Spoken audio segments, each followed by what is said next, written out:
दोनों हाथ घुटने पे रख लें और ध्यान मुद्रा में जो हमारी गर्दनी और मुंडी की और उसके बाद ओमकार का ध्वनि से अपने पूरे मन, शरीर और आत्मा का गुंजन करें।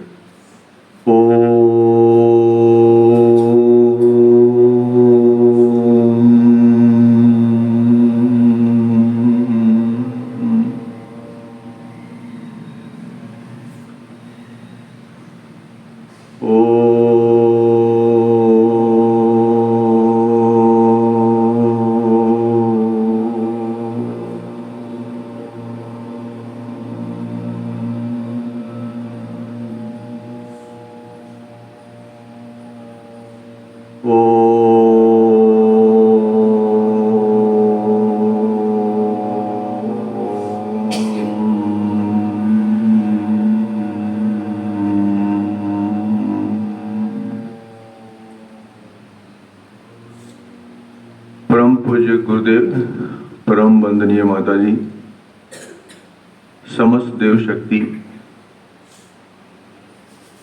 कण कण में विद्यान हमारे ब्रह्मांड की हर शक्तियों का हम आज के इस शुभ कार्यक्रम पर अभिनंदन कर आह्वान करते हैं कि जिन उद्देश्यों के लिए हम ये कार्यक्रम करने जा रहे हैं उसकी सफलता जो भी यहाँ विद्यमान है उनके मन, वचन, कर्म में स्थापित हो और हमारे गुरु शक्ति का गुरुत्व तेज व्यक्तित्व में समाहित होकर जन कल्याण के लिए हम सब अपने आप को आहूत कर सकें। ये पहले भी यहाँ 5 दिन का अनुष्ठान हम लोगों ने किया था। करने के पश्चात उसमें थोड़ी गति आई थी। गति आने से थोड़ी शिथिलता भी कभी कभी हो जाया करती है। हम कोई भी चीज जब करते हैं तो करने के पश्चात अगर वो ज्ञान हमारे जीवन के अपने आचार, विचार, व्यवहार में नहीं आता तो बिल्कुल वो हमारे पटल से विस्मित हो जाता है और वो जो समय हमने अपने विकास के लिए समर्पित किया था वो चिद जीवन का उद्देश्य हमसे फिसल जाता है। इस कार्यक्रम की शुरुआत में हमने ये पोस्टर्स तो हमारा अपने आप में कंप्लीट है, उसके बाद भी हमने ये कागज सबको दिया था।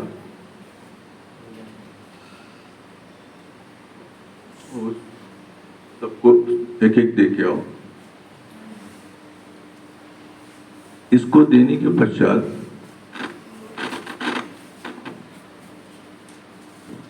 आप लोगों ने सही बताएंगे कि ये जो हम लोगों ने गुरु के समर्पण में जो कुछ भी ये वाक्य लिखे थे या जो भी शब्दों का संयोजन एक भावना के अनुरूप किया था, आप लोगों ने वास्तव में क्या इनको पढ़ा है कि नहीं पढ़ा है?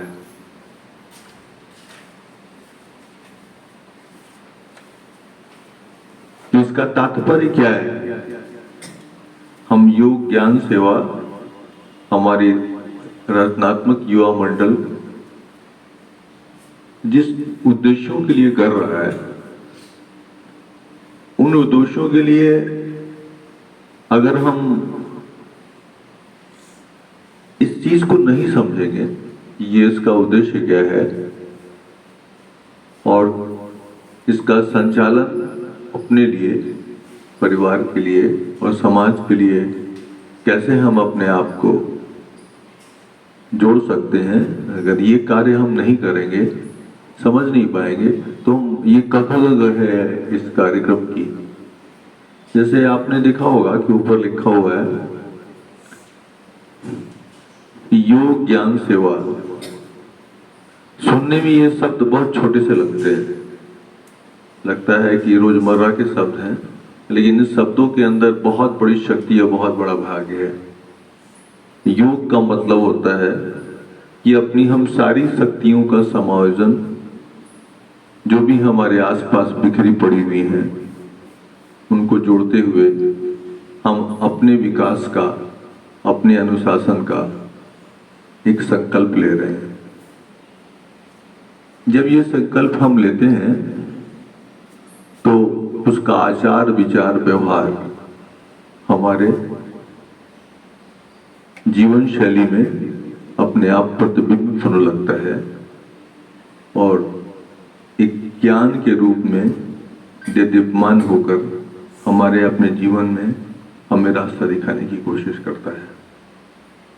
जब ये रास्ता हम खुद करने लगते हैं और उसमें अगर सच्चाई का भाव होता है तो उसका असर सिर्फ मेरे ऊपर ही नहीं, हमारे परिवार पर पड़ता है और जिस समाज के परिवेश में हम जहां आते और जाते हैं उसको भी प्रभावित करता है।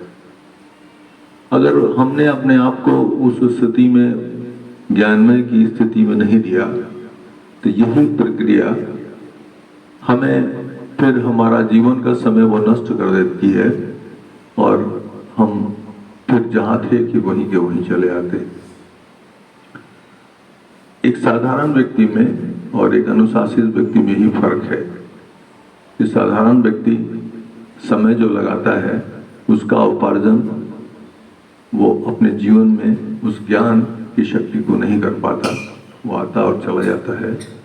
और एक समझदार व्यक्ति उस ज्ञान शक्ति को उसका अपने जीवन में अनुसरण करते हुए धीरे धीरे अपने व्यक्तित्व को ऊंचा उठाता चला जाता है और उसके जीवन में शरीर स्तर पर, मन स्तर पर और आत्मा के स्तर पर उसका एक विकास होने लगता है। इसलिए आप जब अगर यही सारी की सारी प्रक्रिया हमारी उपासना है, इन शक्तियों का सारा संयोजन जब हम करने लगते हैं और अपने अंदर उनको हम आहूत करते हैं, तो ये सारी शक्तियां हमें धीरे धीरे हमारे आचरण और अनुशासन से हमें समाहित होती जाती हैं और हमारा जीवन बदलता जाता है। जब इस उपासना की पद्धति को, इसी को गुरुदेव ने हमारे उपासना की पद्धति का नाम दिया। जो आदमी अपने लिए अपना विकास नहीं कर सकता, ज्ञान का इनका अर्जन नहीं कर सकता, वो हमारे पास जो चीज है नहीं, हम दूसरे को कैसे दे सकते हैं। होता क्या है कि हम बहुत सारे शब्दों से, बहुत अपने तौर तरीके से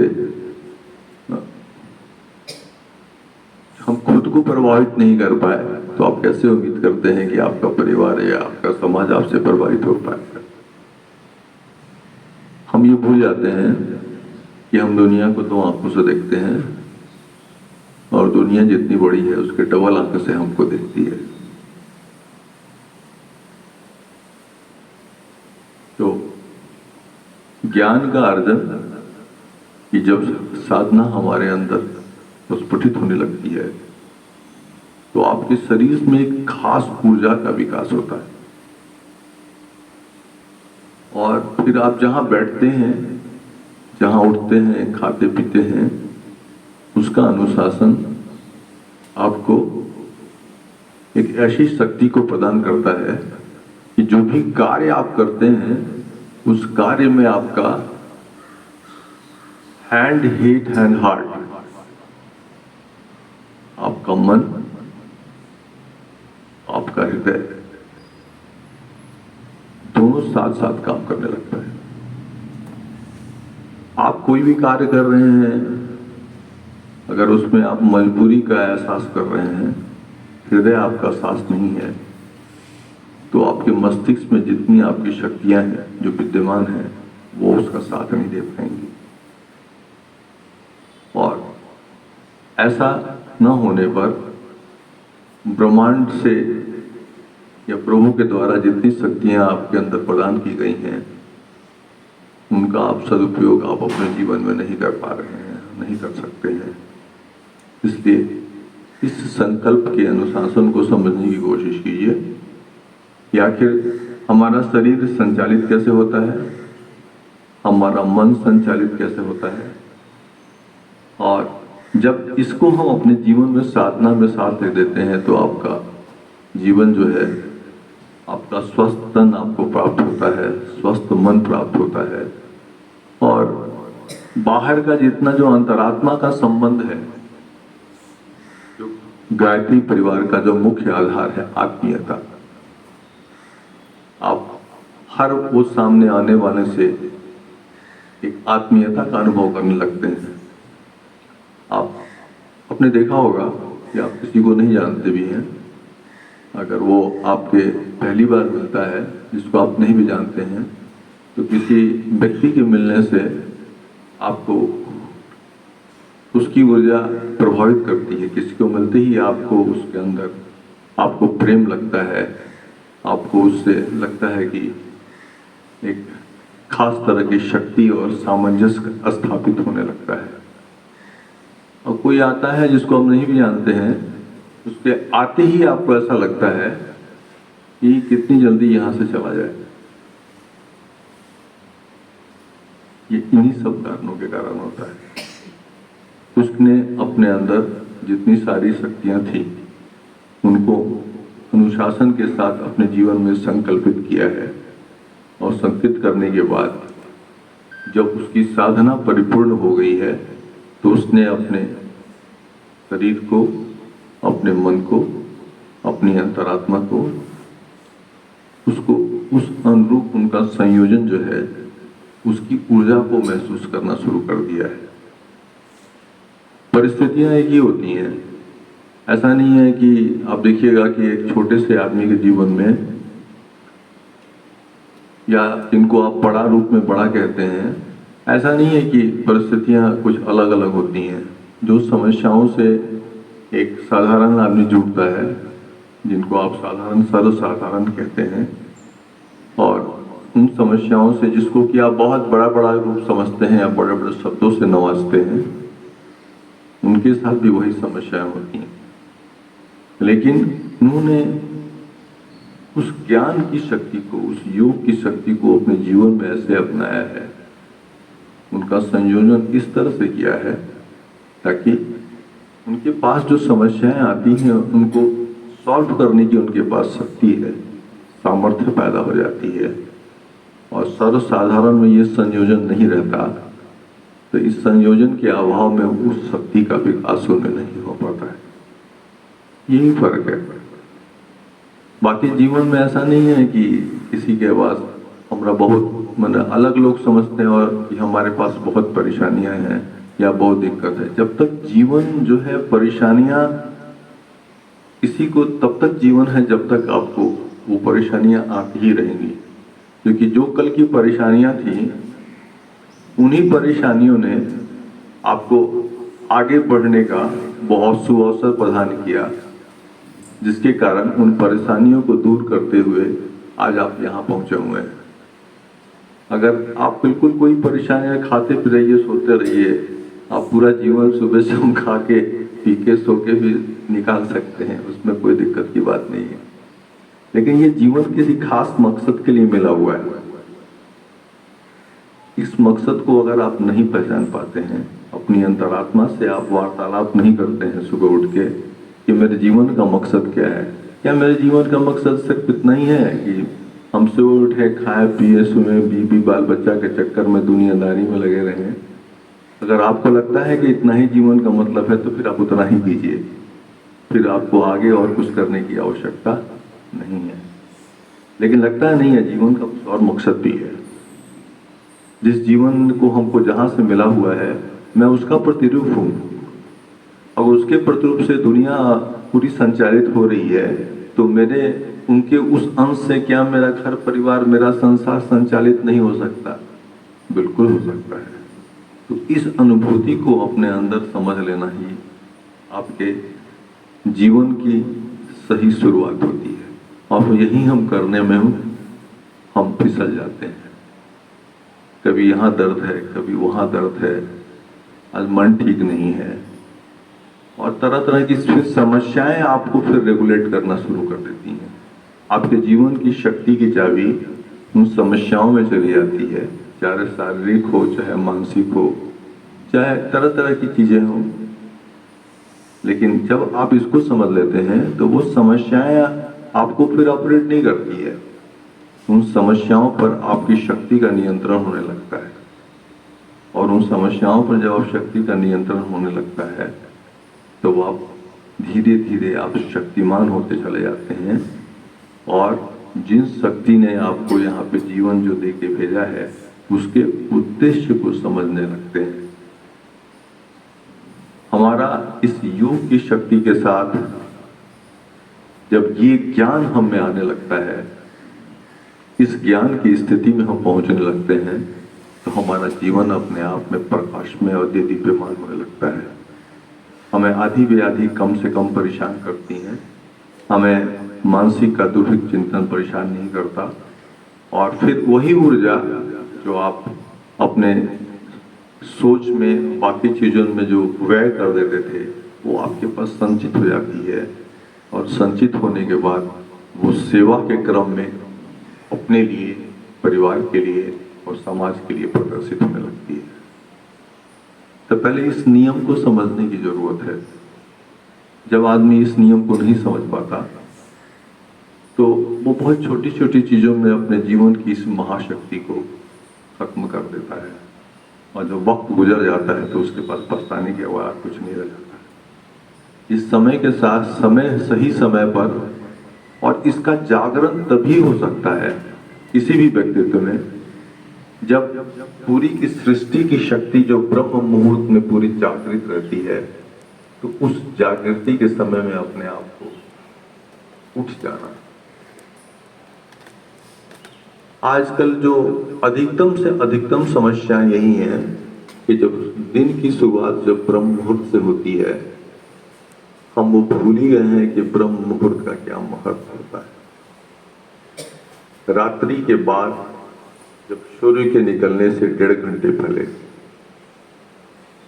2 घंटे के अंदर आप इस प्रयोग को खुद करके देखिए कि अगर आप उठ जाते हैं, अपने आप को जहां पर उठ के बैठ के आंख को महसूस करते हैं, आप हमारे सारी सृष्टि जो सूर्य देवता से संचालित हो रही है उनका आप अपने मन में आह्वान करते हैं। आह्वान करने के पश्चात आंख बंद करते हुए सिर्फ ओंकार करें, और हमारे गायत्री मंत्र का धीरे धीरे एकदम जितने शब्द का, ताकि उस शब्दों का वाइब्रेशन जो है आपके शरीर और मन में पहुंचे। आप जाप करने लगते हैं तो आप देखेंगे कि आपके शरीर में एक खास तरह की ऊर्जा का संचरण शुरू हो जाता है। एक एक सेल आपका जो है, बॉडी और माइंड का एक एक सेल जो है एनर्जाइज होने लगता है, और इसी एनर्जाइजेशन प्रोसेस को ही हम प्राण शक्ति और जीवन शक्ति कहते हैं। अगर उठने के पश्चात कोई आदमी का चेहरा लटका रहता है, वो कोई शरीर से अपने आप को कमजोर महसूस करता है, मन से कमजोर महसूस करता है, इसका सिर्फ एक ही कारण है कि जिन शक्तियों को संयोजन दिन की शुरुआत में करनी चाहिए थे ब्रह्म मुहूर्त में, उन शक्तियों का संयोजन उसने नहीं किया। अगर ऐसा कार्य आप शुरू में कर लेते हैं और उसके बाद से फिर आपका नैतिक जीवन जो नित्य क्रियाक्रम करने के पश्चात आप नहा लेते हैं, और नहाने के बाद सूर्य जिस समय निकलता है, उनकी उस लालिमा के पीरियड में, सूर्य निकलने से 10 मिनट पहले जिसमें बिल्कुल लालिमा रहती है, जिसको लाल सूर्य निकलते हैं, उनके सामने आप जब जल डालते हैं तो उनकी जो 7 किरणें हैं वो सब आपके शरीर पर पड़ती हैं, और उन सातों किरणों में इतनी शक्ति है कि आपके अंदर जितनी भी नेगेटिव एनर्जीज जनरेट हुई रहती हैं उनको वो क्लींस कर देती हैं और एक एक सेल को पॉजिटिविटी से भर देती हैं। लेकिन आप ही बताइए कितने लोग ऐसे हैं आप में जो ब्रह्म मुहूर्त में उठ पाते हैं और उठ पाने के पश्चात ये कार्य कर पाते हैं। जो आदमी ये कार्यक्रम नहीं करेगा सूर्य के उदय होने तक, उसका दिन ये कभी अच्छा हो ही नहीं सकता। उसका दिन उसकी शक्ति से नियंत्रित नहीं होगा। उसका ये सारा का सारा दिन उसकी परेशानियों और उसकी कमजोरियों के प्रेशर में नियंत्रित होगा। चॉइस आपका है। आप कमजोरियों को, अपनी परेशानियों को अपने ऊपर हावी होना चाहते हैं या इन चैलेंजेस को आप जो है अपनी शक्तियों से नियंत्रित करते हुए दिन में अपने आप को ऊंचा उठाने की कोशिश करना चाहते हैं। हम इस कार्यक्रम को जो कर रहे हैं इसका मुख्य उद्देश्य यही है कि आप अपने अंदर छुपी हुई उन शक्तियों को पहचानिए, उन शक्तियों का योग की शक्ति के साथ अपने अंदर पूरा का पूरा उनका संयोजन कीजिए और उन संयोजन से अपने दिन में जीवन कैसे आपका नियंत्रित और कैसे संचालित होगा उसका आप सुबह उठते ही संकल्प लीजिए। अगर आप ऐसा कर पाते हैं तो आप देखेंगे कि 10 दिनों के अंदर अगर ये कार्यक्रम आपने 10 मिनट तक आपके शरीर स्तर पर, आपके मन स्तर पर एक खास परिवर्तन आपके आपको महसूस होने लगेगा। तो जो आदमी दिन की शुरुआत सही नहीं कर सकता उससे ये उम्मीद करना कि वो बाकी दिन के कामों को अपने सही तरीके से कर पाएगा, ये संभव नहीं है। अधिकांश मोर देन 90% लोग इसमें ही अपनी सारी ऊर्जा को खत्म कर देते हैं और जो अपनी इनका संयोजन और योग की शक्ति है उसको अपने अंदर विकसित ही नहीं हो पाते हैं, जिसमें आप देखेंगे कि उनमें चिड़चिड़ापन होगा। वो सिर्फ आदमी लालच से गवर्न होगा। ऐसा आदमी जो है आप उसके अंदर 2-3 लक्षण होते हैं। वो सिर्फ जितने भी काम करेगा वो आत्म प्रेरणा से नहीं करेगा, वो सिर्फ लालच से ही काम करेगा। और जब आप लालच से काम करने लगते हैं तो क्या होता है कि जितना आपका गेन होना चाहिए वो गेन उसी बाउंड्री के अंदर रह जाता है। लेकिन उसके अंदर, उस लालच के अंदर जो एक खास प्रवृत्ति होती है कि आपके अंदर जो काम करने का शक्ति का जो है उसको इतना वो एक्साइटेड कर देता है कि एनर्जी डिसिपेशन ज़्यादा होता है और एनर्जी एक्टिवेशन जो आपको एनर्जाइज करना चाहिए वो कम होता है। इसीलिए हम आपको बता रहे थे कि आप देखेंगे कि जब आप काम करेंगे जिसमें आपका हृदय और मन आपके साथ है तो काम करने के बाद आपको शक्ति का महसूस होगा। अपने आप को जितना आप काम करते जाएंगे आपको थकान नहीं आएगा। आप अपने आप को उतना ऊर्जावान, उतना आप अपने आप को पॉजिटिविटी में फील करेंगे और ठीक इन तरीके से काम करेंगे तो जैसे जैसे करते जाएंगे आपका ऊर्जा का ह्रास होते जाएगा और शाम तो दूर की बात है, दोपहर आते आते आपका सारा का सारा आप ऊर्जाहीन हो जाएंगे। हमारे इस कार्यक्रम का आज शुरुआती दिन था।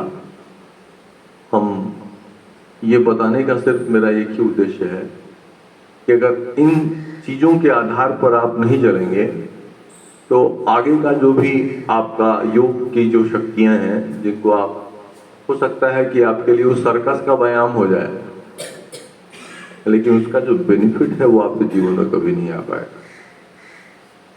हम लोगों के ऋषि मुनियों ने जीवन को संचालित करने का जो कायदा इतना सुंदर बताया था